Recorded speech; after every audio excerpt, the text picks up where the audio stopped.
Thanks, Rob. Thanks, Jess. So when we were planning the virtual village a couple of weeks ago with Annie, one of the ideas that came up was to take what we presented our previous clinical webinar for our clinical colleagues and synthesize it and share it with all our business colleagues and the rest of the organization. Because I know that as everybody is very worried about multiple things, one of the areas where we lack information is what's going on clinically with COVID-19. What does it mean for your family? What does it mean for yourself? So what the topics that we're going to touch today are basically the topics that we presented to our clinical colleagues a couple of weeks ago in the last clinical webinar, and I'll try to make it simple. And then at the end, I mean, obviously we'll be available for any questions. Before we dive into those, just want to thank everyone on this call. I think that we hear a lot about our clinicians at the bedside. I mean, I've also had the opportunity to do a lot more clinical shifts than I usually do, and really seeing not only our sound colleagues, but our teams in terms of nursing, respiratory therapists, and everybody at the hospitals that we partner with, how they're working and how they're struggling is really, I mean, I think very, I guess, humbling to say that the least, but also gives me a lot of sense of awe. But I also want to thank every one of you on this call, because whether it's adding a new team to Sound Connect, whether it's supporting one of our colleagues who has to go on medical leave, whether it's, I mean, changing things in Tangier, every time that I've needed help, it came immediately, and it really makes our life a lot easier. So really, we're in this together, and I think that every single one of us has an important role to play, and we'll get over it. And I do agree with Jess and with Rob, there might be a lot of opportunities on the other side of this hill that I think will be very thrilling for the time coming. So why don't we go ahead and start with the topics. Next slide. So what we talked about in the last clinical webinar included a little bit on pregnancy. We gave a summary on the corticosteroids, a little bit of vaccine, and then infection prevention. And at the end, I'll have some words on reopening schools, although I will, spoiler alert, I don't have the answer. So if you're waiting for that, I don't have the answer, but Rob might, so we'll ask him at the end. So first topic, next slide, pregnancy and COVID. One of the things that I think we've all struggled throughout the initiation of this epidemic was what happens to pregnant patients, how does it impact pregnant colleagues? And one of the reasons, there's two reasons for this. One is that in general, pregnant women have physiologic changes that may or may not predispose them to certain diseases. But in the H1N1 pandemic that was, I mean, several years ago, pregnant patients were particularly at high risk. And the most vivid cases that I remember were all pregnant patients. And I think that when this started again, those memories were very, very fresh in a lot of clinicians' minds. Now, the reality is that we've had I think, over 13 million infections, documented infections worldwide, almost over 3 million in the United States. There's a large number of patients with pregnancies that have been studied, but we still have a lot of unanswered questions. The best document that I saw a couple of weeks ago was a morbidity and mortality report from the CDC. And basically they looked at from January to June, all the admissions that they had. They looked at women between 15 and 44, childbearing age, and they tried to identify those who were pregnant, around 9,000, from those who weren't, and try to make some comparisons. What we know so far is that there seems to be a higher percent of pregnant women who are reporting COVID. That might probably be more related to the fact that they get more access to care than the fact that they are more susceptible than non-pregnant females. But what we do know is that they're more likely to be hospitalized and more likely to be in the ICU. What we don't know is if that is all driven by COVID or just in general by other conditions associated to pregnancy. What we also know, which I think is important, is that women with COVID are more likely to require intensive care. Women who are pregnant with COVID, are more likely to require intensive care and are more likely to require a ventilator, but they are not more likely to die. And that's, I think, good news. The mortality in women who are the same age, whether they're pregnant or not pregnant with COVID, has consistently been the same. So I think as we get more information, we'll share that. Now, not surprising, we've seen a significant trend in racial disparities in COVID cases in the United States and around the world, and very similar to what we're seeing in males and in non-pregnant women, Hispanic women and Black pregnant women are disproportionately affected with COVID-19.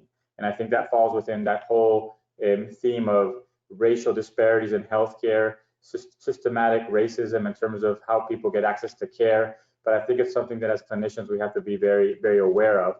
There is some evidence of increased fetal distress, which is true for any infection or any disease that a pregnant woman has. Obviously, you're always worried about any potential distress. Yet there's very inconclusive data of where there's vertical transmission, which means in utero transmission from the mother to the fetus.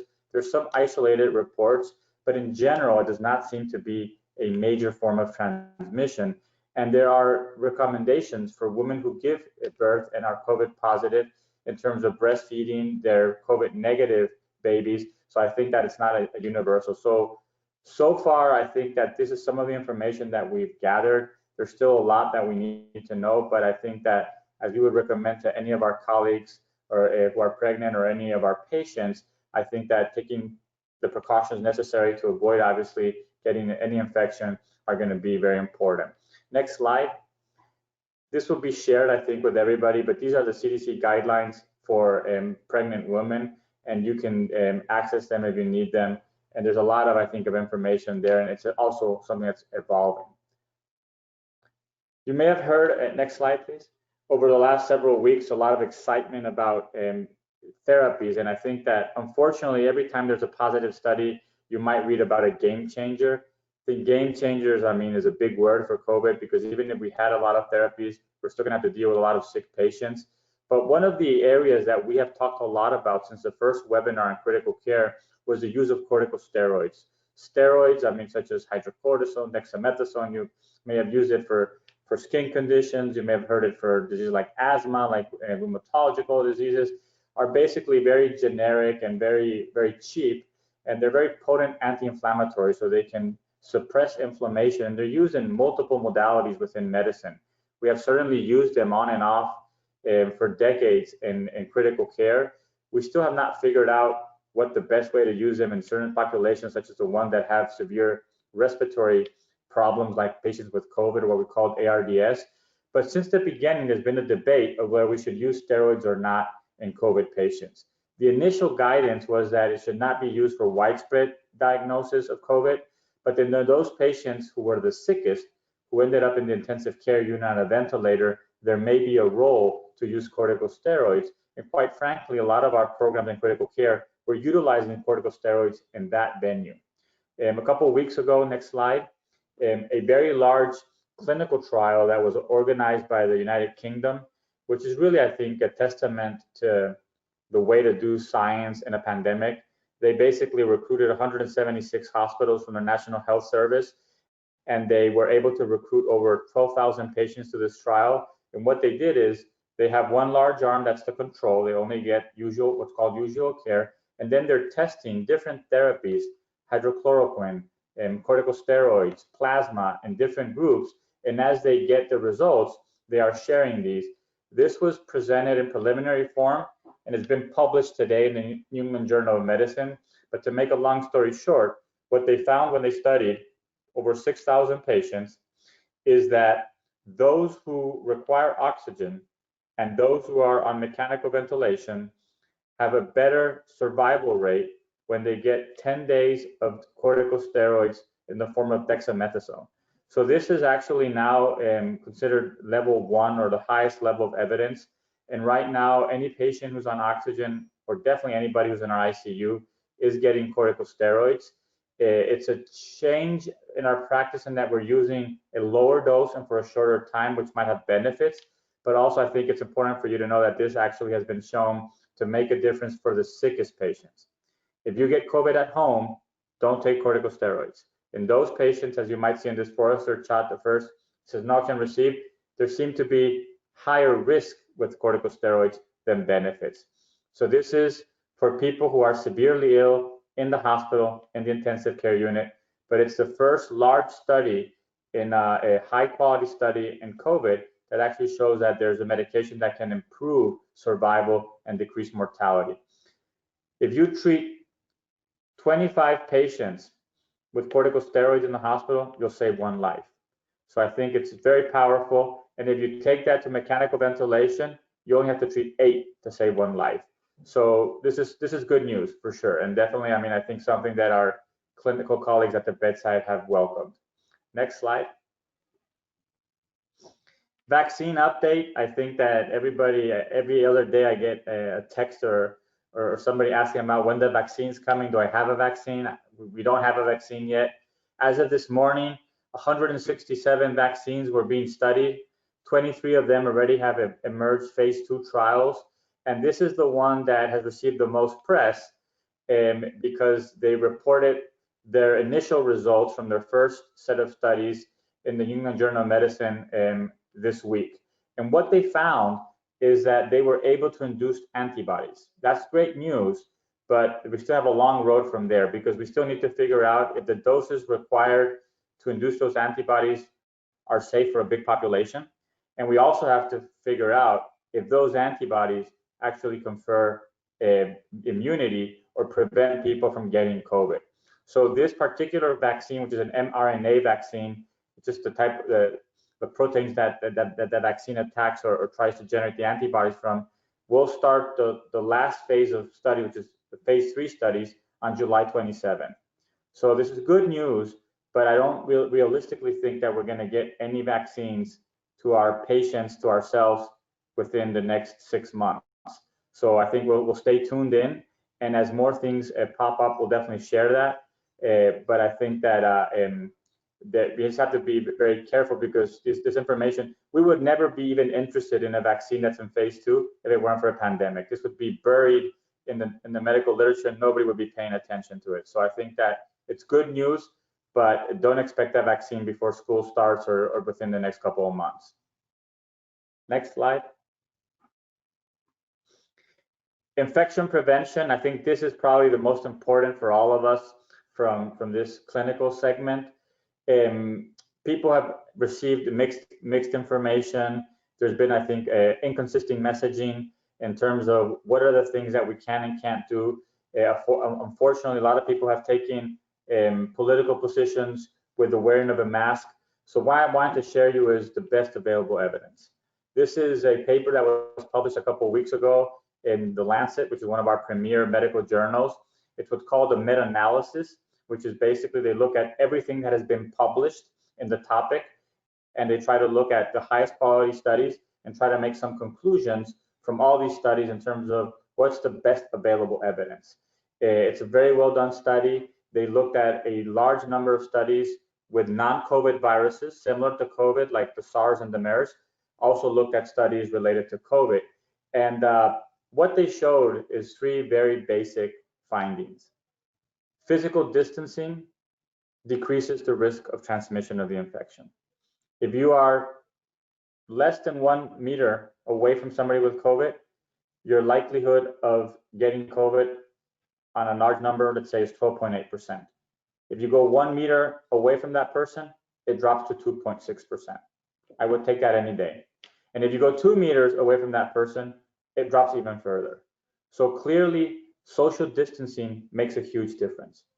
Number 2, face masks. If you are without a mask or a respirator, which is the N95, and you are within that distance of less than 1 meter, your chance of getting the disease, 17.4% in the studies. If you wear a mask, and if both have masks, it's even better, it drops to 3.1%. Again, dramatic improvement in your odds of not getting the disease.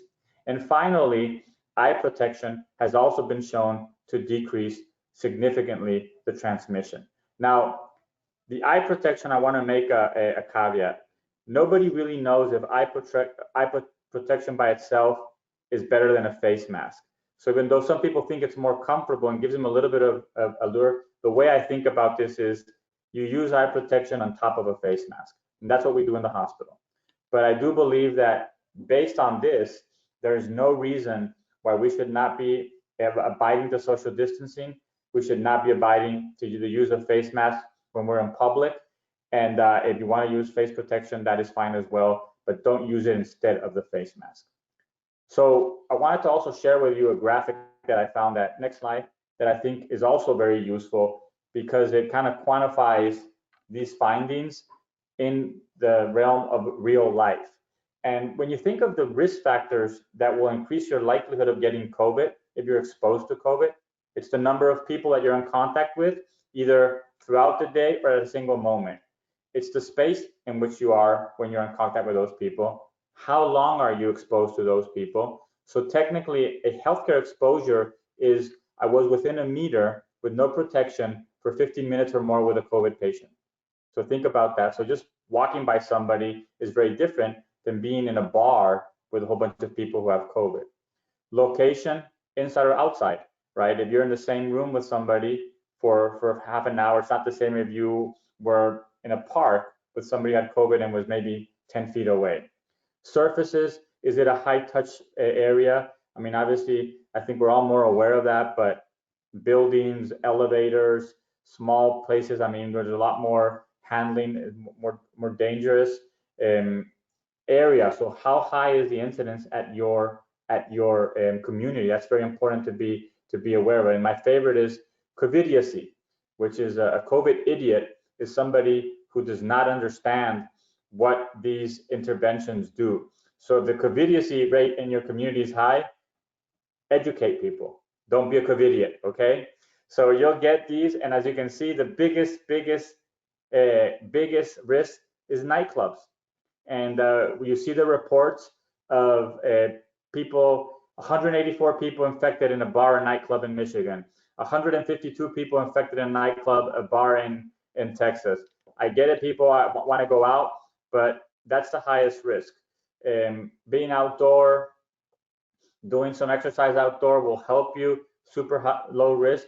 But again, I mean, as you go, you'll see the risk increases. And I think we'll share this with you as a reference, but just be smart about it. And I think that we are definitely taking all this available evidence also when we think about reopening the offices in the future.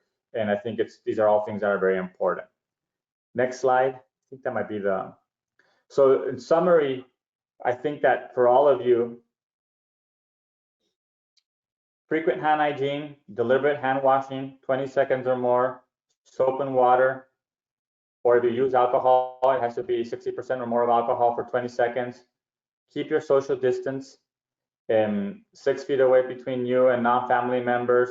If you have a family member who has COVID, which has happened and will happen to some of us, same thing, you have to apply all these things, right?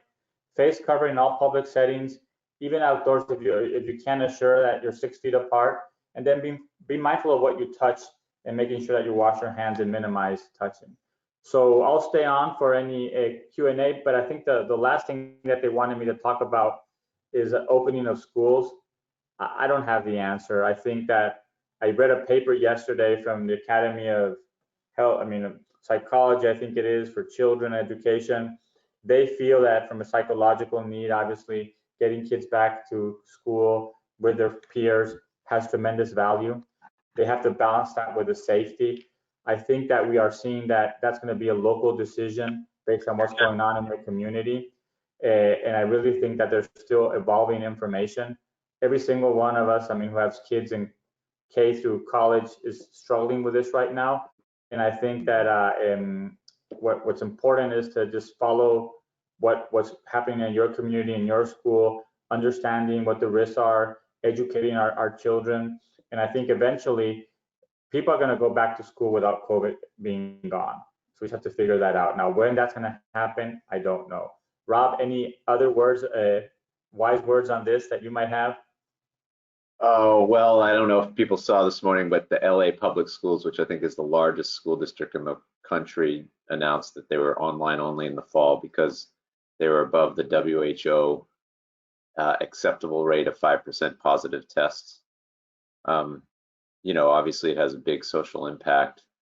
The only thing I would leave people with is, like, kids are resilient. And, you know, I'm not sure 3, 4, 6 months of missing 3rd grade if my kids would turn out any different. Obviously it's super stressful at home, and it leads to many of the decisions we make or don't make about reopening offices. And obviously the mental health side of it is super challenging too. But you know, my personal view is be conservative on this topic, but I know this is a politically charged and socially charged thing in every community. And I think we're, stealing from you, Sergio, not just the COVIDiacy, but the infodemic. We saw in Israel, they went back to school and had a huge spike. But in Denmark, Norway, and Finland, and Thailand, they went back to school and it's been fine. Well, those are big generalizations, but that's what the expert consensus is. So I don't think we really know. You're on mute. And just from my perspective as somebody who's always been very passionate about education, I have a son and a daughter and a son. My daughter's starting her PhD program. My son's supposed to go to college as a freshman. And what I told my wife is, I'm pretty sure that after looking at his initial schedule, that whatever he does in those classes for the first 6 months, he'll forget in 2 years for sure, never be of any use for him in his life. But I doubt that what he learned from COVID will ever be forgotten, and I'm sure it will be very useful for him in the future. So thanks all for all your support and everything that we're doing. And as we always say, we're in this together and we'll get through it together. Thanks, Annie. Terrific, Sergio. Thank you. Thank you, Sergio. You're such a wealth of information, and I think everybody appreciates just hearing the facts, the truth. I love that graphic that you had with the circles. I brought that up at the kitchen table last night. So hopefully you guys, this is recorded. You guys can play this for your family if you want to later. It'll be on OWL.